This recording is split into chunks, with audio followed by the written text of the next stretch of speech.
നമസ്കാരം, ഗ്രാമിക ന്യൂസിലേക്ക് സ്വാഗതം.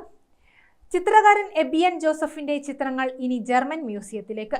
ജർമ്മൻ നോവലിസ്റ്റും കവിയും ചിത്രകാരനുമായിരുന്ന ഹെർമൻ ഹെസ്സയുടെ സിദ്ധാർത്ഥ എന്ന നോവലിനെ പുരസ്കരിച്ച് ചിത്രകാരൻ എബിയൻ ജോസഫ് രചിച്ച 26 ചിത്രങ്ങളാണ് ജർമ്മനി കാൾഫിലുള്ള മ്യൂസിയത്തിലേക്ക് മാറ്റുന്നത്. പോപ്പ് സമ്പ്രദായം തുടങ്ങിവെച്ച ആൻഡി വാരോൾ, റോയ്ലി ചെൻസ്റ്റീൽ എന്നീ വിഖ്യാത ചിത്രകാരന്മാർക്കൊപ്പമാണ് തന്റെ ചിത്രങ്ങളും ഇടം പിടിക്കുന്നതെന്ന് എബിയൻ ജോസഫ് കണ്ണൂരിൽ വാർത്താസമ്മേളനത്തിൽ പറഞ്ഞു.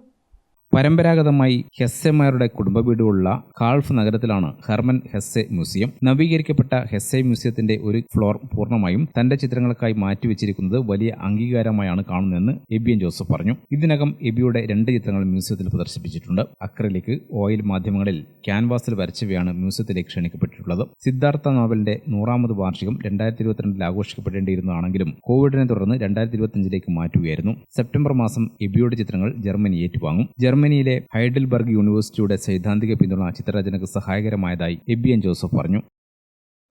ജർമ്മൻ ഗവൺമെൻറ് ഇടപെട്ട് ആ മ്യൂസിയം ഇപ്പോൾ നവീകരിച്ചുകൊണ്ടിരിക്കുകയാണ്. അതിൻ്റെ പ്രവൃത്തി അതാണ് പൂർണ്ണമായിക്കൊണ്ടിരിക്കുന്നു.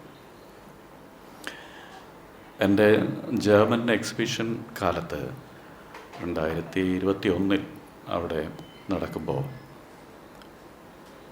ഹെസ്സെ മ്യൂസിയത്തിൻ്റെ അധികൃതർ, ഡയറക്ടർ ആണ് ഒരു ഇന്ത്യക്കാരനായ ഒരു ചിത്രകാരൻ ആ മ്യൂസിയത്തിൻ്റെ ജോലി ചെയ്യണം എന്ന തീരുമാനത്തിലെത്തുകയും ക്ഷണിക്കുകയും ചെയ്തു. കേരള ലളിത ലോ academy vice chairman, Kerala school of arts president, art can care chairman, Karnataka Chitrakala Parishath നിർവാഹക സമിതി അംഗം, Cochin cancer society executive committee അംഗം എന്നീ ചുമതലകളും എബി വഹിച്ചു വരുന്നുണ്ട്. വാർത്താ സമ്മേളനത്തിൽ ജർമ്മൻ ആർട്ടിക് ക്യൂറൈറ്റ് മീഡിയേറ്റർ ബാൻഡ് ഫോഗൽ, സുഹാസ് വേരാണ്ടി, KP പ്രമോദ്, മഹേഷ് മാറോളി എന്നിവരും പങ്കെടുത്തു. ഗ്രാമിക ന്യൂസ്, കണ്ണൂർ.